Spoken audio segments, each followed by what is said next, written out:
You've heard of the Pythagorean theorem, A2 plus B2 equals C2. It's named after Pythagoras. But what if he never actually proved it? The real genius behind this formula was an Indian rishi named Manava, living centuries before Pythagoras was even born. How did a Greek name get attached to an Indian discovery? How did we forget Manava Rishi? What does it say about history itself that we've been teaching this mathematical lie for 2,000 years? Today, we unravel one of academia's greatest mysteries. Meet Manava Rishi. Around 750 BCE, ancient India. He wasn't a philosopher debating existence. He was a mathematician priest solving a sacred problem. How do you construct a geometrically perfect fire altar? His answer changed mathematics forever. Imagine ancient India, 750 BCE, a world of sacred rituals and astronomical observation. A mathematical tradition the Western world would spend centuries ignoring. This is where Manava lived, where mathematics wasn't abstract, it was sacred, necessary, and had to be perfect. Enter the Sulba Sutras, rules of the chord, not abstract textbooks, practical manuals solving one problem. How do you construct a perfect fire altar? The priest knew geometry mattered, precision mattered. One mistake could compromise the entire ceremony, so they developed real mathematics.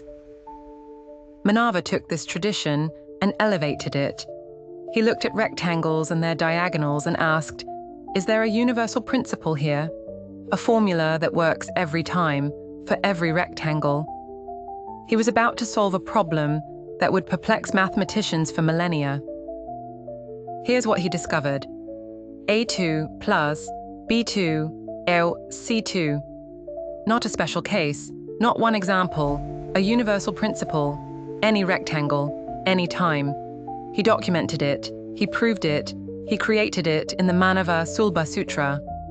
That's the Pythagorean theorem, discovered centuries before Pythagoras existed. But here's what makes this monumentally important. Manava didn't just know 3 to 4, 5 triangles. He discovered the universal law behind them, the principle that explains why every rectangle follows this pattern. That's not observation. That's mathematical genius. The Babylonians knew about Pythagorean triples. The Egyptians used rope geometry at pyramids, but they had specific examples, individual cases, numbers that worked by chance. Manava had something different, the universal formula, the principle explaining why it works, every time, for every rectangle. While the Greeks feared irrational numbers like 2, Manava embraced them. Centuries ago, without calculators, he devised an algorithm to calculate them with stunning precision. Using the fraction 5/7, he approximated 2 to 12 decimal places, a revolutionary feat in a pre-digital world. This wasn't abstract mathematics. This was engineering. Priests took Manava's methods, measured altar grounds with rope, used his square root algorithm to find perfect diagonals, and built geometrically perfect altars with incredible precision. Theory became practice. Mathematics became monuments. Born 570 BCE, 180 years after Manava, Pythagoras is a mystery. Most details come centuries later. He led a number-obsessed cult, but no contemporary evidence confirms he proved the theorem. The first written proof appears in Euclid's work 300 years later.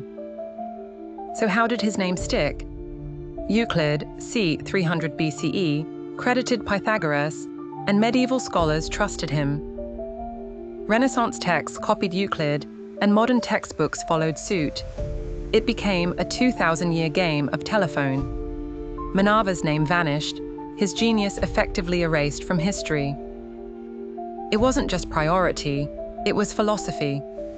Ganit was practical and algorithmic. Does it work? Can we build with it? It accepted the empirical.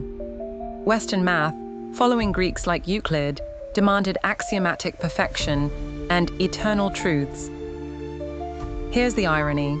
Modern computing relies on the inferior Indian approach, numerical methods and floating point approximation, not axiomatic proofs. Algorithms like Manava's drive real-world science and engineering. What was once dismissed as imperfect is actually how the world works. The Sulba Sutras, c. 800 to 500 BCE, predate Pythagoras by centuries. Yet Western academia, as Professor C.K. Raju noted, applied a double standard, crediting Pythagoras based on later hearsay while dismissing Manava's work as mere alter construction. This bias effectively erased a genius. Manava wasn't alone. Aryabhatta approximated P, and the Kerala school developed infinite series centuries before Newton and Leibniz. Yet history credits the West. When using the Pythagorean theorem, remember Manava.